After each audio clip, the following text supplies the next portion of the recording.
അടുത്തതായി നമുക്ക് dative verbs ഏതൊക്കെയാണെന്ന് നോക്കാം. എന്താണ് ഡാറ്റീവ് വേർബ്സ്? ഡാറ്റീവ് വേർബ്സ് എന്ന് പറയുമ്പോൾ ഒരു സെന്റൻസിൽ ഈ വേർബ്സ് വന്നാൽ ഈ വേർബ്സ് കാരണം ബാധിക്കുന്ന നൗൺസ്, അതായത് ഈ വേർബ്സിനെ ഡെപിക്ട് ചെയ്യുന്ന നൗൺസ് എപ്പോഴും ഡാറ്റീവിലായിരിക്കും. അതൊരിക്കലും അക്വസാറ്റീവിൽ വരില്ല. അതപ്പോൾ കുറച്ച് വേർബ്സ് ഉണ്ട് ഡാറ്റീവിലുള്ളത്. അത് ഏതൊക്കെയാണെന്ന് നമുക്ക് നോക്കാം. ഹെൽഫൻ ടു ഹെൽപ്പ്, ദാങ്കൻ to thank, gefallen to please, gehören to belong, antworten to answer, glauben to believe, passen to match, suit or fit, gratulieren to congratulate, schaden to damage, schmecken to taste, geben to give, schenken to gift, schicken to send. ഇവിടെ ഗേബൻ, Schengen, ഷിക്കൻ ഇവിടെ ബ്രാക്കറ്റിൽ D+A എന്ന് എഴുതിയിരിക്കുന്ന കാരണം ഈ verbs ഡാറ്റീവിലും വരാം അക്വസാറ്റീവിലും വരാം. ഇങ്ങനെയുള്ള വേർബ്സിനെ നമ്മൾ ഡിട്രാൻസിറ്റീവ് വേർബ്സ് എന്നാണ് പറയുന്നത്. അതിനായി നമ്മൾ വേറൊരു വീഡിയോ ചെയ്യും. Fehlen to miss or lack, begegnen to meet by chance or encounter, zuhören to listen to something attentively, verzeihen to forgive or pardon, vertrauen to trust, drohen to threaten, gelingen to succeed, misslingen to fail, folgen to follow, raten to advise, passieren to happen, schreiben to write. മുമ്പ് പറഞ്ഞ പോലെ ഷ്രൈബനും ഡിട്രാൻസിറ്റീവ് വേർബ്സിൽ വരുന്നത്. അത് ഡാറ്റീവും എടുക്കാം അക്വസാറ്റീവും എടുക്കാം. ന്യൂട്സൺ to use, വേറ്റുൻ to hurt, zustimmen to agree, ഏനൽ ടു റിസംബിൾ, ഏനൽ ടു റിസംബിൾ. ഇനി ഡാറ്റീവ് വേർബ്സ് യൂസ് ചെയ്തിട്ടുള്ള കുറച്ച് എക്സാമ്പിൾസ് നോക്കാം. Sie schenkt dem Freund ein Geschenk. She gives the friend a gift. ഇവിടെ ഷെങ്കൻ എന്ന വേർബാണ് വന്നിരിക്കുന്നത്.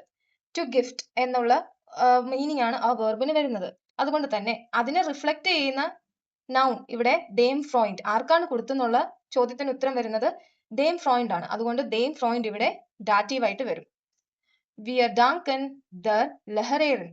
ഇവിടെ നോക്കുവാണെങ്കിൽ ഡാങ്കൻ എന്ന വേർബാണ് വന്നത്. To thank. ലെഹറേറിൻ ഫെമിനിൻ ആണ്. ഇത് ഡാറ്റീവായി വന്നുകൊണ്ടാണ് ഇവിടെ ദർ എന്ന് വന്നത്. ഡാങ്കൻ ഡാറ്റീവ് വേർബ് ആയതുകൊണ്ട് ദർ ലെഹറേറിൻ ഡാറ്റീവ് ആയിട്ട് മാറും. അതൊരിക്കലും അക്വസാറ്റീവ് ആയിട്ട് പറയില്ല. Ich spreche mit dem Arzt.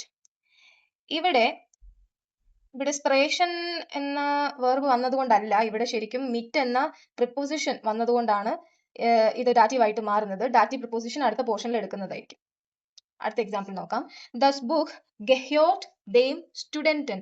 The book belongs to the student. ഇവിടെ ഗെഹ്യോറൻ എന്ന വേർബാണ് വന്നിരിക്കുന്നത്. അത് ഡാറ്റീവ് വേർബ് ആയതുകൊണ്ട് ദെം സ്റ്റുഡന്റൻ അത് ഡാറ്റീവ് ആണ്. ഈ നൗൺ അത് ഡാറ്റീവ് ആയിട്ട് മാറി. സ്റ്റുഡന്റൻ എന്ന നൗൺ ഡാറ്റീവ് ആയിട്ട് മാറി.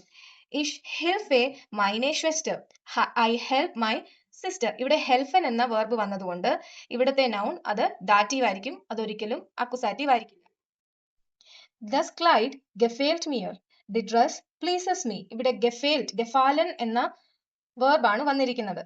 അതുകൊണ്ടാണ് മിയർ ഇവിടെ ഡാറ്റീവ് ആയിട്ട് വന്നത്. Antwortet dem Lehrer. He answers the teacher. ഇവിടെ antworten എന്ന വേർബാണ് വന്നിരിക്കുന്നത്. അതുകൊണ്ട് ലെഹറർ ഇവിടെ എന്താണ് ഡാറ്റീവ് ആയിട്ട് മാറി. Wir glauben dem Mann. We believe the man. ഇവിടെ glauben എന്ന വേർബ് ഡാറ്റീവ് ആയതുകൊണ്ട് മാൻ ഇവിടെ എന്താണ് ഡാറ്റീവ് ആയിട്ട് മാറി. The Schuhe passen mir nicht. The shoes do not fit me. ഇവിടെ passen എന്ന വേർബ് ഡാറ്റീവ് ആണ്. അതുകൊണ്ട് തന്നെ മിയർ എന്നുള്ളത് ഡാറ്റീവ് ആയിട്ട് മാറി. Ich gratuliere meinem Freund. I congratulate my friend. ഇവിടെ gratulieren എന്ന വേർബ് വന്നതുകൊണ്ട് ഫ്രോയിൻഡ് എന്തായിട്ട് മാറി ഡാറ്റീവ് ആയിട്ട് മാറി. ഇവിടെ യൂസ് ചെയ്തിരിക്കുന്ന ഈ ആർട്ടിക്കിൾസ് അല്ലെങ്കിൽ പൊസസീവ് ആർട്ടിക്കിൾസ് ശ്രദ്ധിച്ചാൽ മനസ്സിലാവും അത് ഡാറ്റീവിലാണ്. ഡാറ്റീവിൽ ആയതുകൊണ്ടാണ് ആർട്ടിക്കിൾസ് ഇവിടെ യൂസ് ചെയ്തിരിക്കുന്നത്.